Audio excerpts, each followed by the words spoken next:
मैं तो गया काम से और कोई दूसरा आया, कोई दूसरा आया, कोई आया। 900 बरस पुरानी एक बुढ़िया आ गई मंच पर। इतना मैंने भी अनुभव किया कि उम्र इसकी 900 बरस है। पुरानी बुढ़िया मंच पे आकर के से पुराण के गीत गाने लगी। जब वीडियो में हमने वो पुराण देखा, वो तो था ही नहीं, आ गई कहीं नहीं लिखा है। मैं भी अचंभे में पड़ गया। ये गीता आई तो आई किस विधि और कहां से आई? तो मेरे बहनों, हम लोगों के अंदर ना एक गलती होती है, अगर वो गलती सुधर जाए तो बड़ा आनंद आ जाता है। उस गलती का नाम है हमारे अंदर के अहंकार के मिटते ही, हमारे अंदर के अहंकार के मिटते ही आत्मा खाए निर्मल रूप जागता है। आत्मा का निर्मल रूप प्रकट हो जाता बिटिया, और वो निर्मल रूप जिसको चाहे उसको बुला दे, वो तो निर्मल है। इसीलिए तो रामायण में गीत गाते हैं हमारे भाई बंधु कि निर्मल मन जन सो मोहि पावा। अगर हम निर्मल हो जाए तो कौन सा देवता ऐसा है जो इधर को नहीं आएगा? सब आएंगे बिटिया, पर हमको खत्म होना पड़ेगा।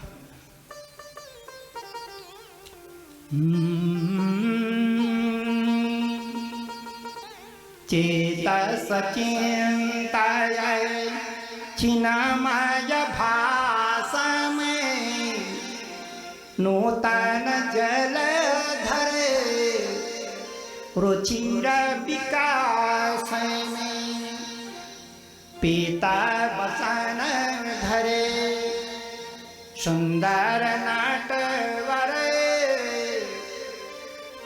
मधुर विकय स्वरे सुंदर हास में।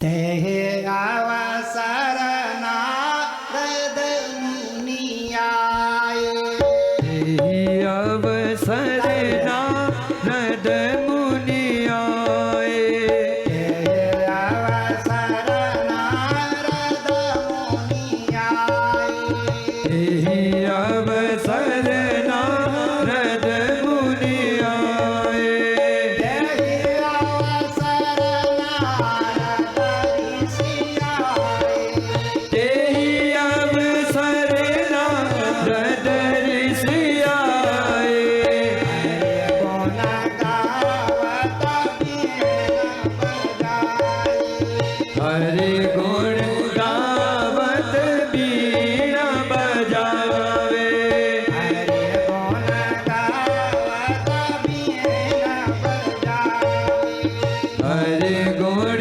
गावत बीन बजावे, भज गोविंदम बाल मुकुंद, भज गोविंदम बाल मुकुंद,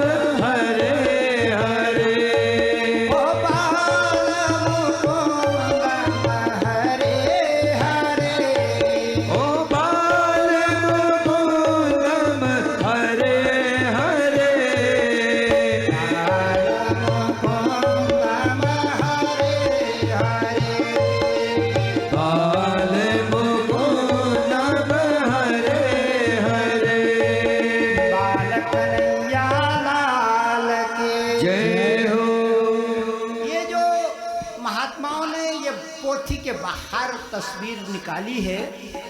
ये बाल भगवान की तस्वीर है, बुड्ढे की नहीं है। कुछ राज है इसमें छिपा हुआ, वो प्रकट होएगा धीरे धीरे भागवत में कि ये राज है क्या। बुड्ढा छाप देते, दाढ़ी वाला बुड्ढा छाप देते, लेकिन नहीं छापेंगे। कुछ राज जरूर है इसमें, और ये प्रगटेगा जैसे ही हम भागवत श्रवण करेंगे आगे।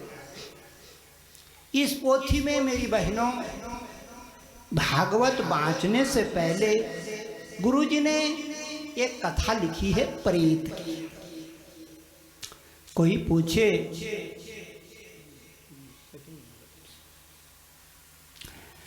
पूछे कि देवता से पहले प्रेत की कथा बांचने की क्या जरूरत है, सीधे श्रीमन नारायण की बांच देते कृष्ण।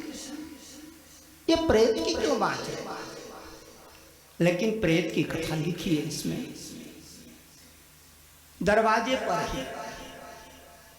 इसका क्या कारण है तो सुनो मेरे मित्रों।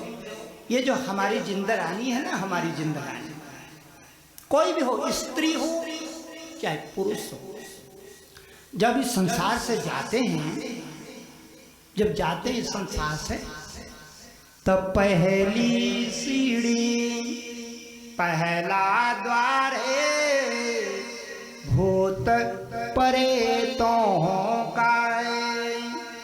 पहला दरवाजा भूत और प्रेतों का। कितना भी ज्ञानी आदमी हो, सज्जन आदमी हो, दानी आदमी हो, इस सीढ़ी को छुए बिना आगे नहीं बढ़ सकता। छूना पड़ेगा ही, पल भर के लिए छुए, चाहे महीने भर के लिए छुए, चाहे साल भर के लिए भूत हो जाए। इसीलिए तो बरसी करते हैं, ज्यादा से ज्यादा साल भर तक टिक पाता है। बरसी कर देते हैं। तो पहली सीढ़ी बताई गई है भूतों की और प्रेतों की। ये पहला दरवाजा है सूक्ष्म लोक का। जो ऊपर सूक्ष्म लोक है उसका पहला दरवाजा भूत प्रेतों से जावे। और जो सिद्धियां करते हैं ना, सिद्धियां, उनको देवता नहीं मिलते, पहले भूत ही मिलते। बहुत पुराने समय में जब मैं वरुण देवता की साधना कर रहा था गंगा घाट पे, तो कहीं नहीं मिला वरुण देवता। भूतों ने डराया मेरे, उन्होंने भगाया लट्ठा लेकर। तो कोई भी साधना हो, पहला द्वार भूत और प्रेतों का है, इनसे बच नहीं सकता। इसलिए भागवत के दरवाजे पे एक प्रेत की कथा लिखी है गुरु महाराज ने। क्या कहते हैं गुरु जी?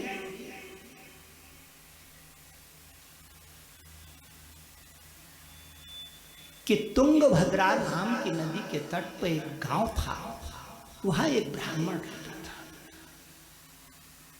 उस ब्राह्मण का नाम था मेरी बहनों आत्मदेव पुरे तस्में सर्व वेद विशारद। आत्मदेव नाम का एक ब्राह्मण था, सब कुछ था उसके पास में, लेकिन 12 बरस हो गए उसकी औलाद नहीं हुई, घबरा गया।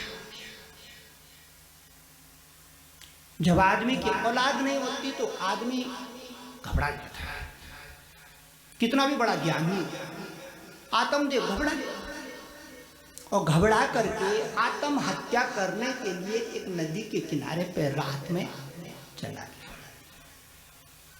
निकाले अपने कपड़े सपड़े सब निकाले, ऊपर चढ़ गया चोटी पे पहाड़ की, छलांग मारने को नदी में। तो जैसे ही छलांग मारने को हुआ वो आत्मदेव नाम का ब्राह्मण, इतने में क्या हो गया मेरी बहनों, किसी संत महात्मा ने उसका कुर्ता पकड़ दिया, बोले सावधान, अरे मूर्ख, बड़े भागे बड़े भागे मानुष सन पावे। बड़े भाग से मनुष्य का शरीर मिलता है। आत्महत्या करने के लिए मिला है क्या? आत्महत्या करने वाला व्यक्ति चाहे स्त्री हो चाहे पुरुष हो, सीधे प्रेत की योनि में जाते हैं। उसका कोई मार्ग नहीं दूसरा, सीधा प्रेत बनता है आत्महत्या करने वाला। उस महात्मा ने कहा कि आत्महत्या मत करो। ब्राह्मण ने कह दिया क्यों न करूं, मेरे को दुख है, मेरे घर में संतान नहीं,